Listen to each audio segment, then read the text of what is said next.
오늘은 성령 강림 주일입니다. 앞으로 몇 주간 교회 부흥에 큰 비전과 꿈을 품고 성령의 역사에 주목하면서 몇 주간 성령 사역에 관한 설교를 하려고 합니다. 오늘 첫 시작으로 사도행전 2장, 오늘 이 본문은 세계 교회사적인 역사에 있어서도 한 획을 긋는 매우 중요한 의미를 담고 있는 본문인데, 오순절 성령 세례를 통해 이제 새롭게 이 땅에 교회의 시대가 열리게 됐습니다. 교회의 부흥을 가져왔고, 그리고 성령의 놀라운 역사와 함께 그 이적과 기사가 일어나는 그런 모든 행적들이 이 사도행전 2장을 중심으로 해서 이제 전개가 됩니다. 그렇기 때문에 성령이 역사하지 않는 교회 상상할 수 없습니다. 교회가 이 땅에 존재하는 한 교회와 성령은 뛸래야 뛸 수가 없는 관계이고, 그리고 우리 개인 한 사람 한 사람도 묶이고 매인 것들, 그리고 포로되고 눌리고 갇힌 것들이 다 열려지는 그 놀라운 역사도 이 성령의 역사이고, 또 우리 교회의 미래의 역사의 부흥도 이 성령의 역사의 큰 틀에서 달려있기 때문에 우리는 주목해서 이제 다시금 성령의 역사를 우리가 생각하지 않을 수 없습니다. 이제 오늘 조금 총론적으로 먼저 시작을 하겠는데, 더 깊은 이해를 위해서 먼저 구약 성경을 살펴보겠습니다. 흔히 구약에 성령에 관한 절이라고 부르는 요엘서 2장 28절 이하를 보면 이 본문이 굉장한 말씀이 기록되어 있는데, 장차 내가 만민에게 임할 성령의 세례, 그 위대한 약속이 이제 기록되어 있잖아요. 구약의 성령의 역사는 주로 하나님이 사용하시는 예언자들, 특별한 사람들에게 임하는 그런 사건이었는데, 이제 이 요엘서에 보면 내가 그 귀한 성령을 장차 만민에게 주실 것이다, 이런 위대한 약속이 기록되어 있습니다. 그 내용을 한번 보면 이렇게 되어 있습니다. 그 후에 내가 내 영을 만민에게 부어주리니 너희 자녀들이 장래일을 말할 것이요 너희 늙은이는 꿈을 꾸며 너희 젊은이는 이상을 볼 것이다. 29절은 그렇게 되어 있습니다. 그때 내가 또 내 영을 남종과 여종에게 부어줄 것이며, 그러니까 신분여와 관계없이 만민에게 하나님이 영을 부어줄 것이고, 그 영이 30절에 보니까 내가 이적을 하늘과 땅에 베풀리라. 그 성령의 역사를 통해서 이적의 역사가 일어날 것이고, 그리고 32절 마지막 절에 보면 이렇게 되어 있습니다. 누구든지 여호와의 이름을 부르는 자는 구원을 얻으리라. 성령의 역사로 이제 구원의 역사가 이 지구상에 만연할 것을 예언하고 있습니다. 또 한 가지 구약의 중요한 성령에 관한 내용을 우리가 살펴볼 것은 스가랴에게 주신 환상을 통해서 이 당시 정치 지도자였던 스룹바벨에게 임한 말씀입니다. 그 역사적 배경을 잠깐 말씀드리면, 이스라엘은 바벨론에 의해서 멸망을 당하잖아요. 그래서 바벨론에 다 끌려가 거기서 포로의 모진 생활을 하고 있는데, 그러던 중 이 중동에 새롭게 강자로 등장한 제국이 있었습니다. 그게 이제 성경에는 파사라고 되어 있고 페르시아 제국이죠. 이 페르시아 제국이 마침내 바벨론을 정복하고 새로운 중동의 강자로 떠오르게 됩니다. 그때 당시 왕이었던 고레스 왕은 이 평화 종교 정책을 쓰면서 이스라엘 백성들에게 너희들이 다시 예루살렘에 돌아가도 좋다, 그리고 가서 성전을 건축해도 좋다는 이 고레스 칙령을 이제 발표하게 됩니다. 그래서 바벨론에서 포로 생활하던 이스라엘 백성들 중 한 5만 명가량의 유대인들이 1차로 오매불망 꿈에 그리던 그 이스라엘 예루살렘을 향해 고국에 돌아오게 되고, 그리고 그들은 성전을 다시 재건하기 시작합니다. 그러나 고국에 돌아온 현실은 너무나 착잡했습니다. 정신적으로 신앙적으로 모든 것이 폐허가 된 환경 속에서 성전을 재건하는 일은 이건 결코 쉬운 일이 아니었습니다. 불가능한 일이었을지도 모릅니다. 특별히 성경에는 사마리아인들의 조직적인 반대와 어려움으로 이 성전 공사가 시작도 얼마 되지 않아서 공사가 중단되어져서 14년 동안 성전 공사를 하지 못하는 이런 불행한 일이 벌어지고 있을 때, 이런 상황에 정치 지도자였던 스룹바벨에게 환상을 통해 하나님이 주신 말씀이 그 유명한 스가랴 4장 6절의 말씀인데, 그 내용이 이렇게 되어 있습니다. 만군의 여호와께서 말씀하시되 이는, 그런 이 폐허가 된 곳에서 성전을 재건하는 일, 이런 놀라운 일은 너희들 힘으로 되지 아니하고 능력으로 되지 아니하고 오직 나의 영으로 나의 신으로 되느니라. 이 유명한 말씀이 선포되어집니다. 그러니까 이 두 구약의 예언자들의 이야기를 종합해 보면 모든 꿈과 부흥도, 이 성전 재건도 이게 성령이 임해야 가능하다. 다 성령께서 주도해야 이 일이 가능하다. 그래서 하나님께서 만민에게 성령을 보내주셔서 성령 세례를 통해서 성령의 놀라운 역사로 힘으로도 능으로도 되지 않은 그 모든 일들을 여호와의 신으로, 내 여호와의 영으로 이 일을 이루어낼 것이라는 놀라운 예언의 약속을 우리가 듣게 됩니다.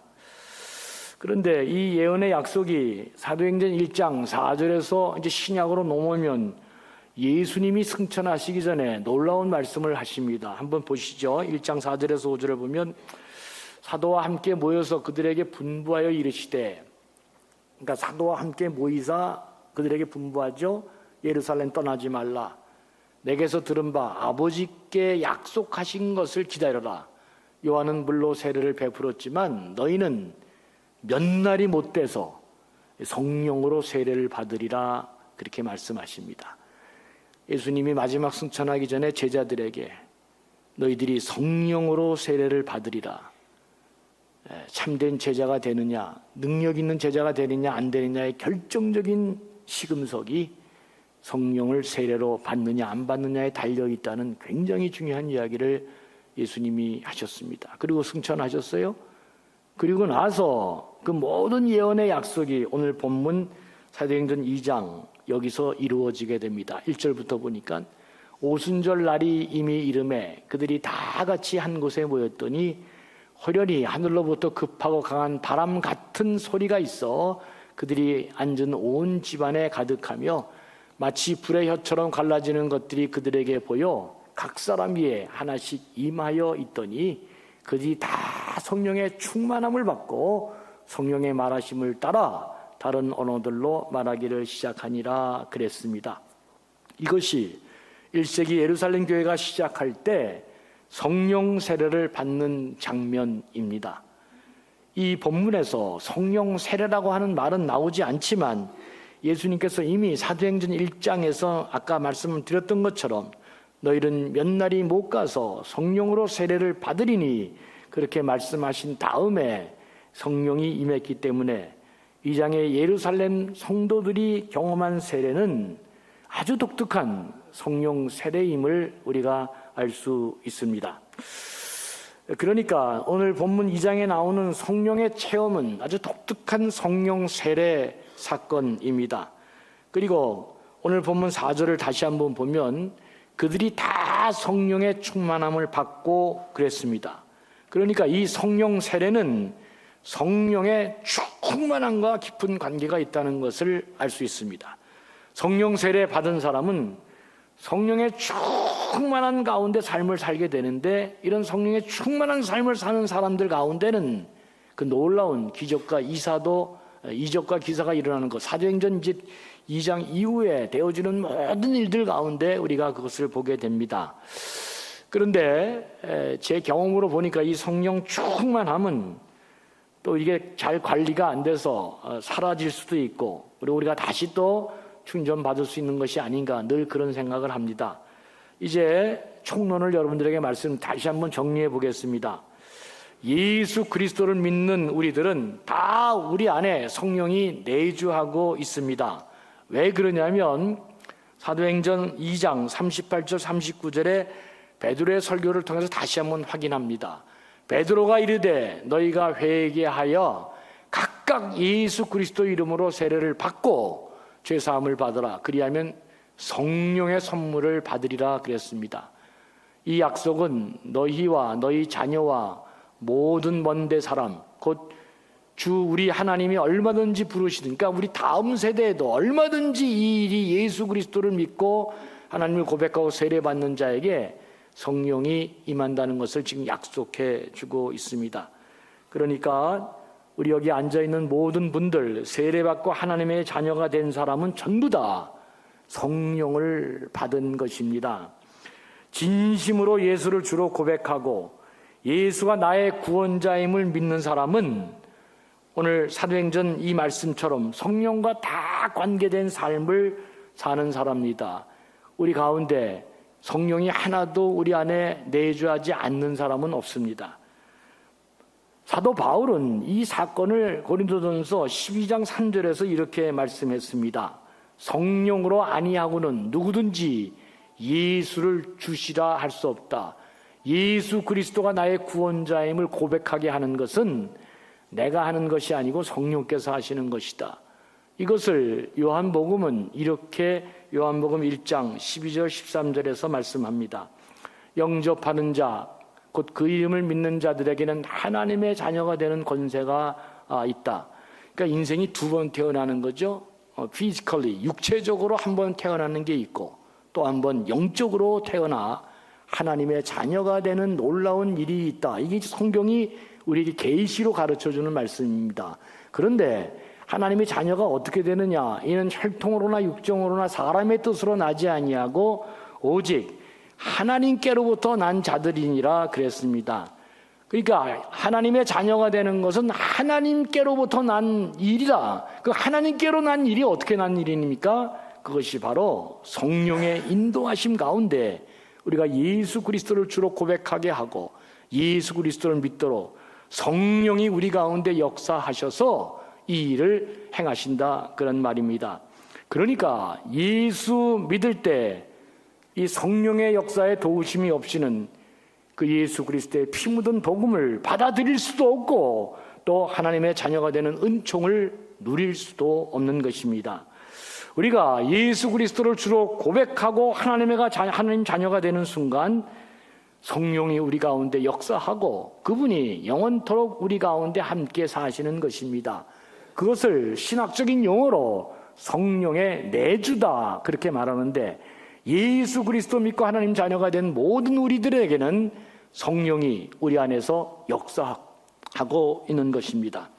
그렇다면 오늘 본문에 나오는 1세기 예루살렘 교인들이 경험한 이 성령 세례는 모든 사람들 안에 거하는 이 성령과 어떤 관계가 있는 것일까? 먼저 알아야 될 것은 예루살렘 교회 교인들은 성령 세례를 받기 전에 이미 다 그리스도인이잖아요. 그러니까 다 예수를 따르던 사람들이었고 예수 믿는 사람들이었고 예수님의 제자들이었고 이들 가운데는 예수님의 직계 사도들도 있었잖아요. 다 예수를 주로 고백한 사람들이고 그 안에 이미 성령이 내주하고 있는 사람들입니다. 그러니까 이런 사람들에게 오늘 성령의 세례가, 성령이 강하게 임했다는 말은, 이 성령 세례는 그리스도인이 될 때 내주하시는 성령님을 말하는 것이 아니다. 아주 독특한 사건이 오늘 본문 안에 이루어졌다는 것입니다. 그리고 오늘 본문이 말하는 성령 세례는 이 개인의 영성하고도 또 관련이 없는 아주 독특한 것입니다. 다시 말해 이들이 성령 세례를 받을 때 성령이 충만해서 방언을 했다 이렇게 얘기하는데, 여기서 말하는 방언은 개인이 말하는 방언하고는 전혀 다른 방언이라는 것을 나중에 이제 강론 가서 제가 다 말씀드리겠지만 그렇게 연관시켜서 얘기하면 안 되는 그런 내용입니다. 우리가 방언 기도를 하는 사람이 있죠. 특별한 하나님의 은혜를 주셔서 방언 기도를 하면서 하나님과 깊은 교제에 들어가는 사람들이 있습니다. 그런데 저도 뉴욕에 살 때 이민교회를 하면서 하도 저를 괴롭히는 사람이 있어서 그 새벽 기도 끝날 때 진짜 제가 들어가지 못하고 강대상에서 몇 시간씩, 거의 어떨 때 보니까 어떨 땐 10시 40분 아침 새면서 기도하는데 그때 제가 이게 방언 기도를 다 하더라고요. 여러분 잘 안 믿으시겠지만 내가 방언 기도도 한 사람이거든요. 그런데 내가 이 방언 기도를 할 때 어떤 걸 느꼈냐면 진짜 신비한 경험을 하는데 이게 몇 시간을 기도했는데도 몇 분 한 것처럼 전혀 그 의식이 다르더라고요. 놀랍더라고요. 내가 계속 그 은사를 끌고 갔으면 지금 굉장한 부흥사가 됐을 텐데 내가 이 책 보는 걸 좋아해가지고 계속 이쪽 지성으로 자꾸 흘러가다 보니까 영적인 은사를 제가 많이 잃어버려. 그땐 또 뭐 이렇게 새로운 거 아는 걸 좋아해가지고 그랬는데 이 하나님이 방언의 은사로 기도하는데 하도 고통 가운데 기도하는데요. 한 5시간을 기도했는데도 한 10분, 20분밖에 기도한 것처럼 그렇게 마음이 편안하고 하나님의 함께 하심을 느끼고 뭘 하고 기도했는지는 모르지만 그렇게 하나님과 함께하는 놀라운 경험을 했습니다. 그런 개인의 방언과 이 사도행전 2장에 나오는 이 방언은 전혀 다른 것이다. 우리가 개인적인 영성에 관계된 방언이 아니다는 것을 아는 게 대단히 중요합니다. 그렇다면 오늘 본문에 나오는 이 성령 세례, 이 성령의 충만함은 도대체 어떤 것일까? 그것은 우리의 사역과 관련된 아주 독특한 것입니다. 성도 본연의 사명과 교회의 본래적인 사명과 깊은 관계가 있는 놀라운 사건이다. 사도행전 1장 8절에서 예수님은 먼저 이미 이렇게 말씀하셨습니다. 오직 성령이 너희에게 임하시면 너희가 권능을 받고 예루살렘과 온 유대와 사마리아 땅끝까지 이르러 내 증인이 되리라.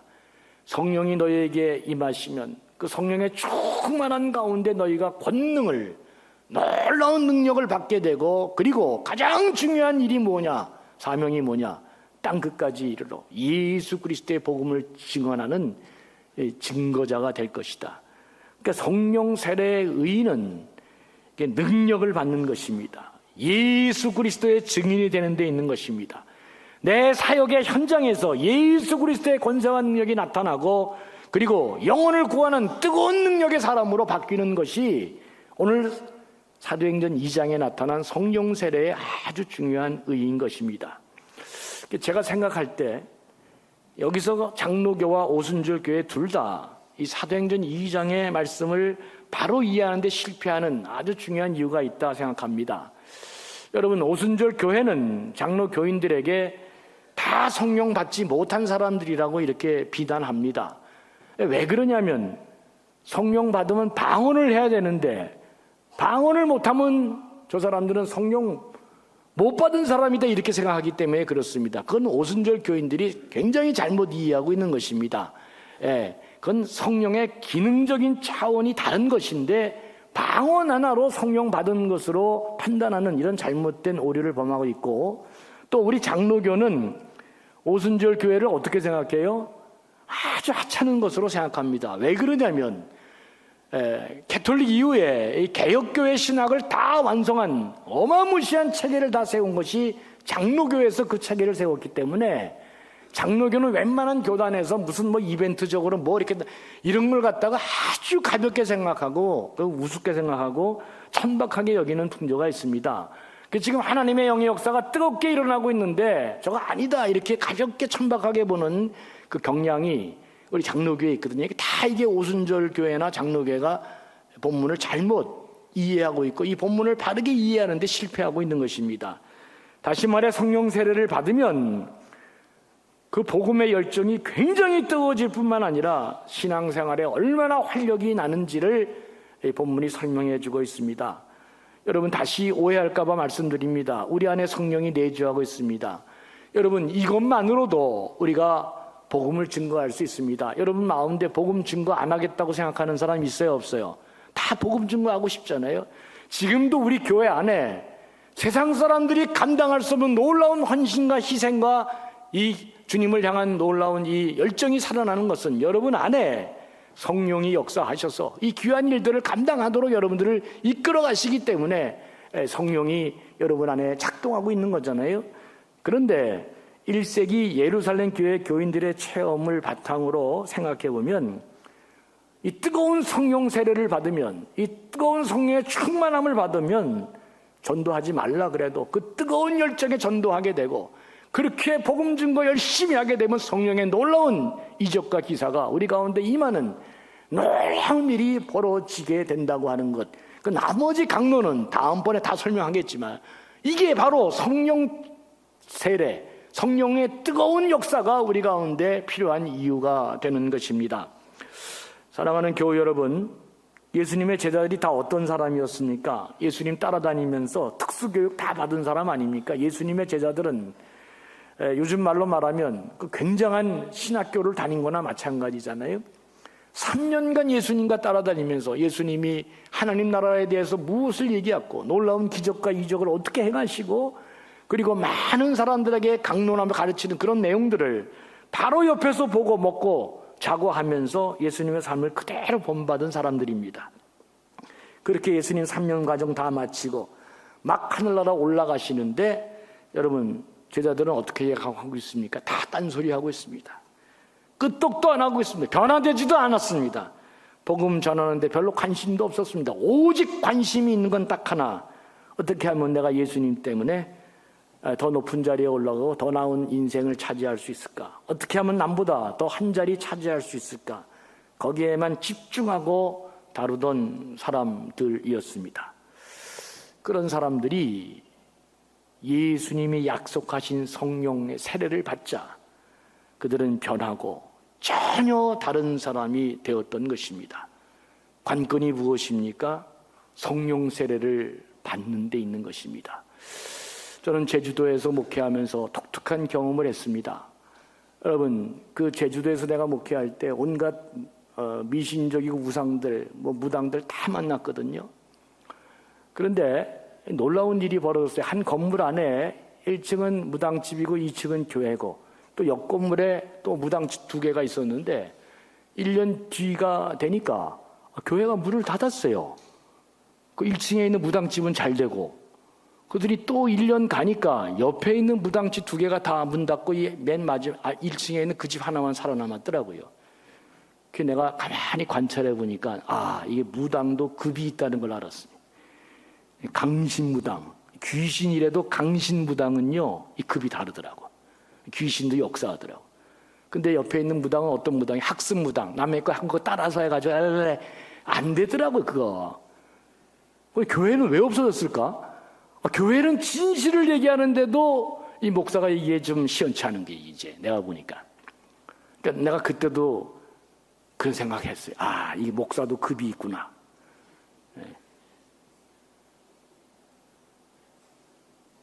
왜 웃으세요? 이게 그냥 대충 하는 목사가 있고 성령의 인도함을 받는 목사가 있구나. 제가 이제 마지막 하반기 우리 교회 목회를 하면서 요새 생각을 많이 합니다. 하나님, 어떻게 해야 이 마지막을 잘 마무리하고 하나님이 꿈꾸는 교회, 하나님이 원하신 교회를 만들 수 있을까? 다시 주목하기 시작했습니다. 잃어버렸던 성령의 역사를 회복하지 않으면, 성령 세례를 받고 성령의 충만함을 받아야 하나님이 원하는 교회가 될 수 있고, 성령 세례를 받아야 하나님이 원하시는 전도의 사명도 잘 감당할 수 있고, 이 성령의 세례를 받아야 그리스도의 권세와 능력이 나타나고 참된 목사, 참된 교회, 하나님의 영이 역사하는 참된 살아있는 교회가 되겠구나.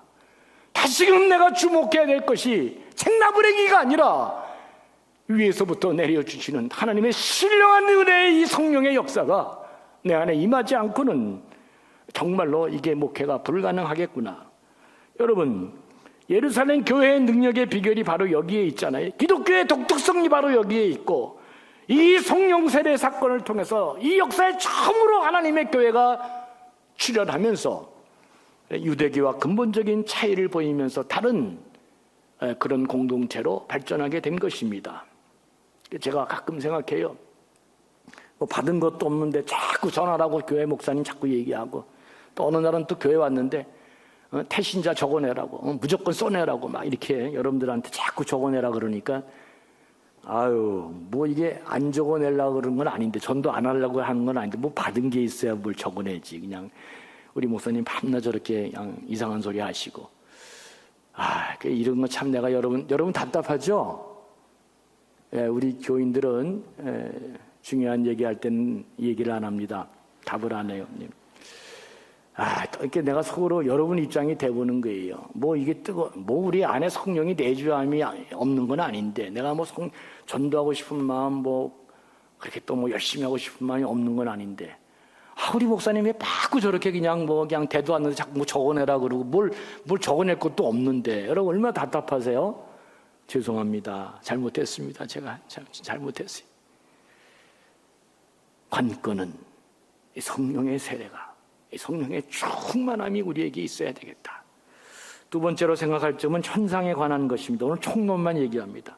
성령 세례를 받을 때 급하고 강한 바람 같은 소리가 있었다 그랬습니다. 불의 혀같이 갈라지는 것이 보였다 그랬습니다. 그런데 여러분, 제 생각에는 이게 무슨 강한 무슨 바람 소리, 무슨 불 같은 게 이런 게 중요한 게 아니다 하는 생각을 여러분들에게 아주 분명히 말씀드립니다.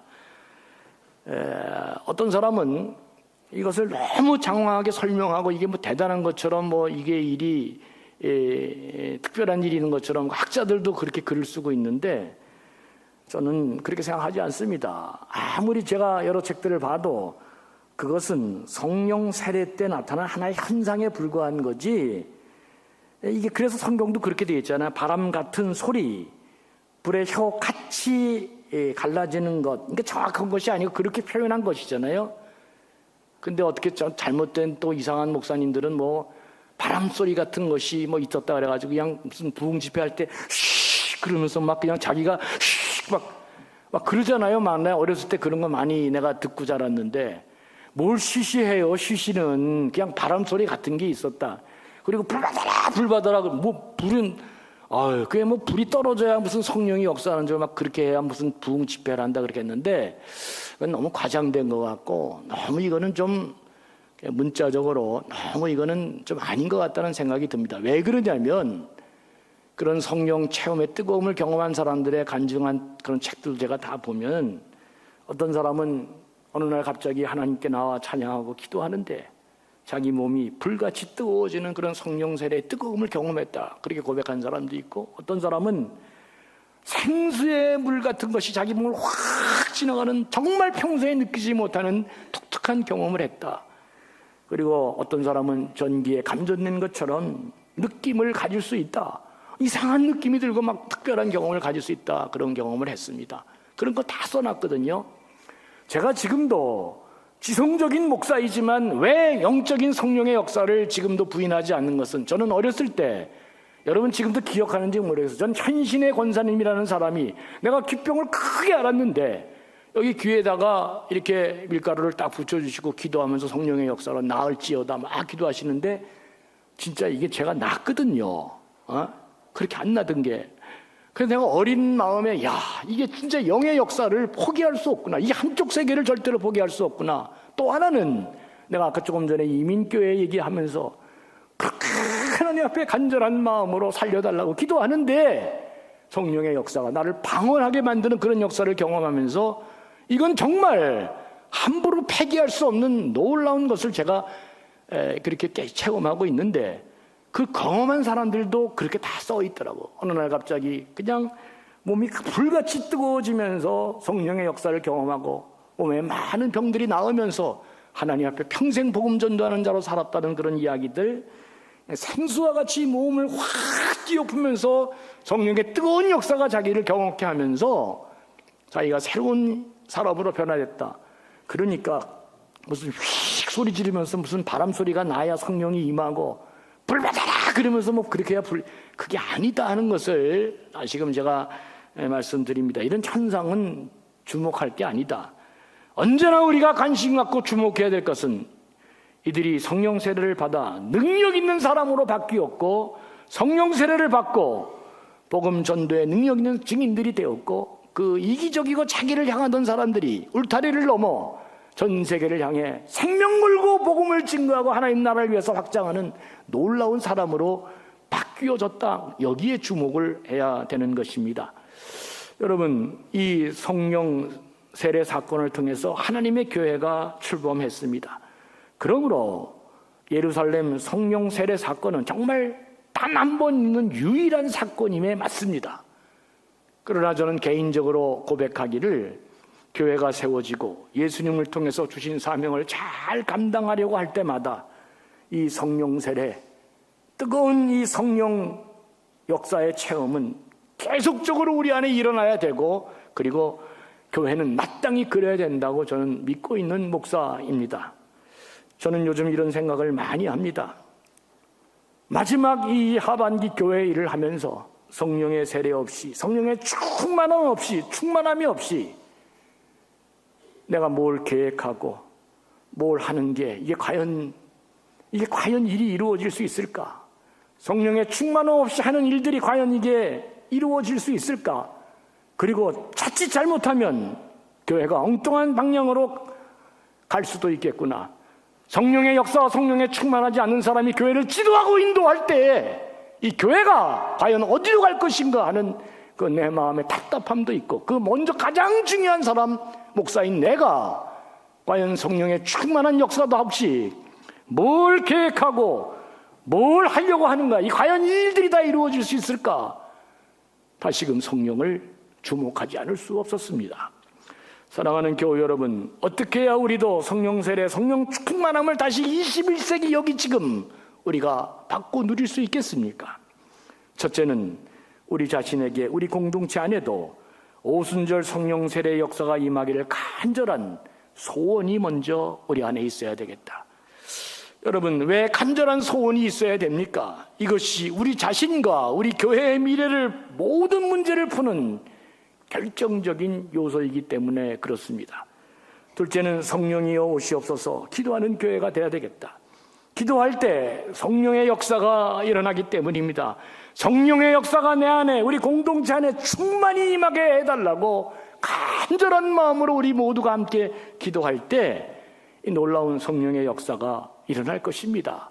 성령의 충만한 역사 없이 교회가 교회다움을 유지할 수 없습니다. 성령의 충만함 없이 전도의 능력이 살아날 수가 없고, 성령의 충만함 없이는 절대로 우리가 능력 있는 교회, 능력 있는 교인이 될 수 없기 때문에 그렇습니다. 우리 모두가 간절히 기도하고 소원하는 공동체가 되어야 되는 이유를 한 말씀만 더 드리고 말씀을 마치려고 합니다. 예수님께서 산상설교를 통해 기도를 가르치실 때 마태복음에서 9장 7장에 보면 다 이렇게 얘기하잖아요. 두드려라, 찾으라 다 얘기하시면서 마지막에 너희 중에 누가 아들이 떡을 달라 하면 돌을 주며 생선을 달라 하면 뱀을 줄 사람이 있겠느냐? 너희같이 악한 자도 좋은 것으로 자식에게 줄 줄 알거든 하물며 하늘에 계신 너희 아버지께서 구하는 자에게 좋은 것으로 주시지 않겠느냐? 이렇게 하고 마태복음이 끝납니다. 그런데 누가복음은 이 앞부분은 똑같은데 아주 중요한 말씀이 한 구절이 더 있습니다. 한번 누가복음 11장 13절을 보면 이렇게 돼 있어요. 너희가 악할지라도 좋은 것을 자식에게 줄 줄 알거든 하물며 너희 하늘 아버지께서 구하는 자에게 성령을 주시지 않겠느냐? 그렇게 기록했습니다. 마태복음과 달리 누가복음과 사도행전은 하나님의 기름 부으심을 받은 한 저자가 썼는데, 이들은 우리가 구하는 것 중에 성령이 우리 안에 충만히 임하는 것보다 더 좋은 것이 없다는 것을 알았기 때문에 너희 하늘 아버지께서 구하는 자에게 가장 좋은 것 성령을 주시지 않겠느냐? 그렇게 말씀하고 있습니다. 가장 좋은 게 성령 충만이라는 것입니다.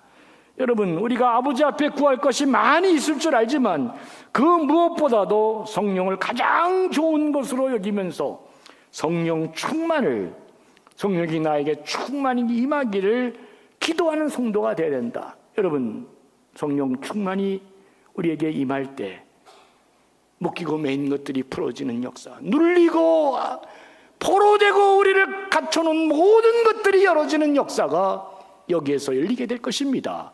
120명의 문도들이 주님이 승천하신 다음 뜨겁게 기도하고 모여 간구하고 다락방에서 함께 기도할 때 성령의 충만한 역사가 이들을 모두를 놀라운 사람으로 만드는 것처럼 우리 교회도 참다운 부흥을 꿈꾸고 우리 개인이 갖고 있는 모든 무거운 짐들, 묶이고 매인 것들을 풀어내려면 성령의 충만한 역사가 우리 가운데 임하기를 간절히 사모하고 기도하는 것.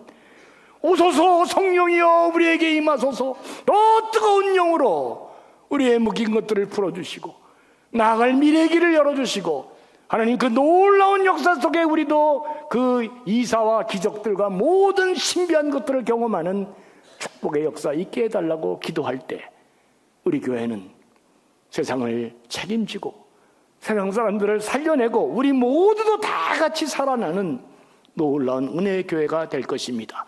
앞으로 부디 여러분 성령을 소원하시고 성령 충만을 위해 기도하시면서 우리 교회가 하나님이 역사하는 놀라운 교회를 경험하는 복된 교회 되기를 주의 이름으로 간절히 축원합니다.